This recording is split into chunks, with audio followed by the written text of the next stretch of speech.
Kumusta? Magandang hapon sa ating lahat mga ka-farmers, mga ka-viewers from Luzon, Visayas at Mindanao, pati sa abroad at sa ibang bansa. So sa hapong ito, share ko lang po sa inyo ang ating area sa ating tinatataniman ng ampalaya. Ayan po mga ka-farmers. Ito po ang luwang niya. So mahigit kumulang to 2 hektarya ang ating na itanim na ampalaya, and then yung sa gilid ng may greenhouse, ang itatanim na natin mga ka-farmers ay yung ating kamatis, and then sa dulo ng kamatis doon sa may bulihan, doon natin itatanim yung nakamulching ang siling sigang at saka bell pepper, and then kamatis, and then ampalaya, and then talong. So dito naman mga ka-farmers sa hindi nararo, itong madamo na yon, yan, napakalaki pa dito mga ka-farmers. Yan ang hindi nararo, nasa 5 hektarya pa. So tataniman natin to ng ampalaya, talong pwede din. Yan, hanggang sa may mga manggahan pa dyan so yun po mga ka-farmers, iniikutan ko na. So dyan banda ang itatanim natin ay talong, ampalaya, kamatis, bell at saka dito naman balak natin dito pwede talong, kalabasa, pwede ang ampalaya, okra, mga pipino o kahit anong mga pananim mga ka-farmers. So yan, pwede pa ito. Yan, dinadaanan na namin to isang daan sa tiller. Patay na ang damo. Sinubukan namin mga ka-farmers sa tiller kung kaya ba. Kaya naman. So ganyan kalapad ang ating area sa ampalaya. So ngayon mga ka-farmers, pauwi ako doon sa ating packing house kasi magsasayang ako dahil ang mga tauhan natin ay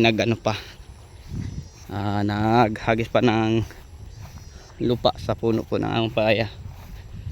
Kasi palagi ko nang sinasabi para magkakaroon uli ng ugat. So pag maraming ugat, maraming sanga, marami ding bunga. So yun po mga ka-farmers ang na-experience ko dyan.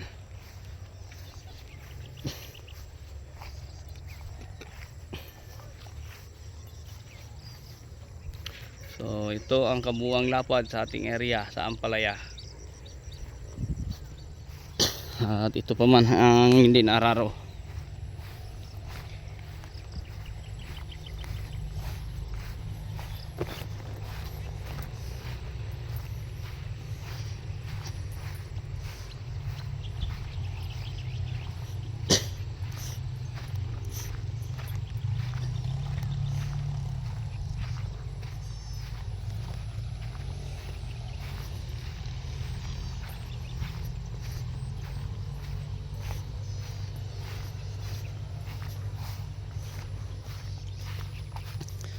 So yun, sobrang laki pa to ng hindi nararo mga ka-farmers nasa 5 hektarya kapin, and then ang nararo 6 kapin.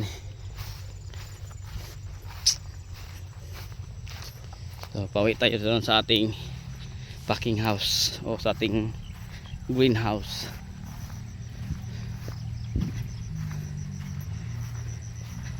Yan ang dinadaanan namin sa tiller.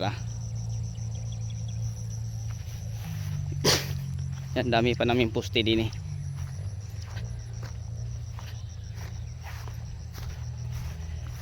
sa 1,000 pa ito kaposte kapin na lang sa damo. Dami ito mga ka-farmers. Yan, tinubuan lang ng damo.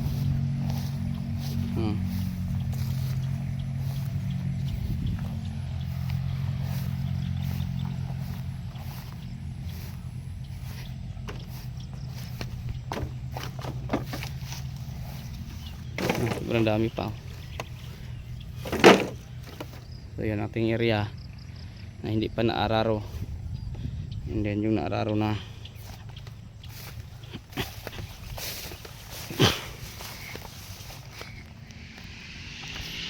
ito ang ating area para sa kamatis, yung nabid na. Yan. Kung tingnan natin galing doon mga ka-farmers, no, yung area na to sa ating kamatis napakaliit lang po, pero pag nandito tayo ganito kaluwang siya. Yan, pati na ating area sa talong, no, kung dito tayo parang maliit lang.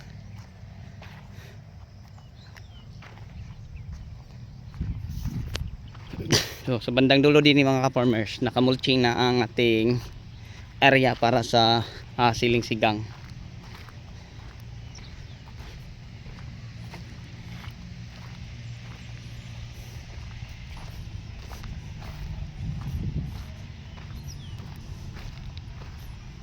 So ready na ito, ano, ang ating para sa kamatis.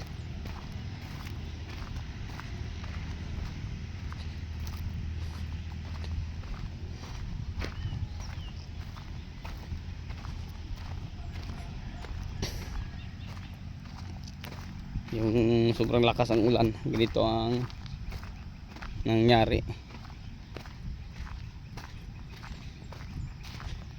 Yan mga ka-farmers, oh. Matangay sa tubig.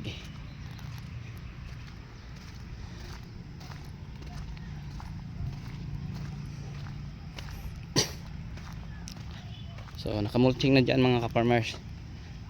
So ngayon punta lang tayo doon sa ating packing house.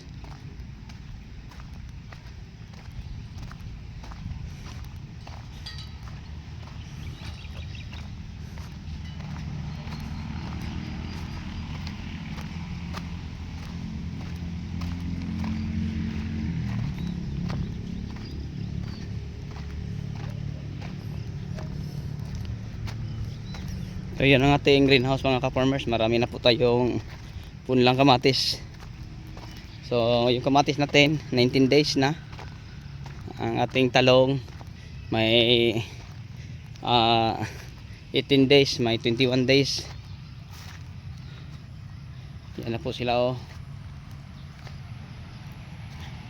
Yan ang talong natin. Kailangan na itong diligan mga ka-farmers, ang kamatis at saka talong. Inano na natin parang hindi masyadong tumangkad, no, ng sobra-sobra. Yan, ganyan nakalaki ang puno nila at gagandang tingnan pati ang ating talong, oh. Ano po. Okay, so yun lang siguro may share ko sa inyo mga ka-farmers. Bye bye and get this.